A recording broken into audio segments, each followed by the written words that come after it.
I wasn't jealous that Jamie got to play James Bond in the James Bond special. In fact, actually, I thought it was funny. I thought he'd want to play the villain. He usually doesn't like dressing up in costume, but I thought he'd relish the villain. But it turned out he got a kind of a thrill out of wearing the tux. It was funny. When the cameras weren't rolling, he's kind of strutting around. He liked it.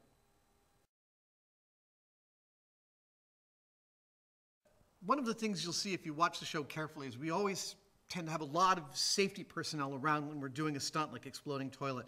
Probably the most safety people we've ever had on site was the revisit of Rocket Car, where it blew up on the stand out in the middle of the desert. I'd say we had at least 50 people out on that site making sure that everything was running smoothly just to watch a car blow up.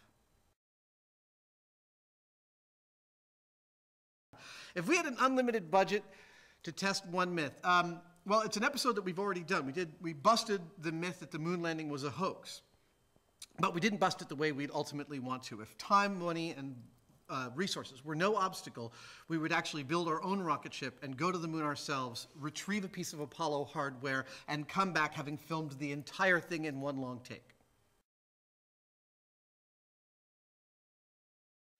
I think all told, if you count up Buster's limbs, we've probably exhausted 5 or 6 Busters, but that doesn't include all the ballistics gelatin Busters we've made. Buster's been reborn so many times, I don't know if you're aware that there's an international church of Buster on the internets. Buster's immortal.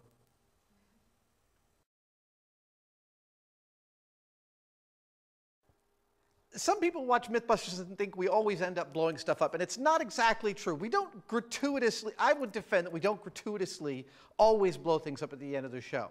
It's just that we choose stories that often need things to be blown up at the end of the show, but it's always with the aim of at least some science.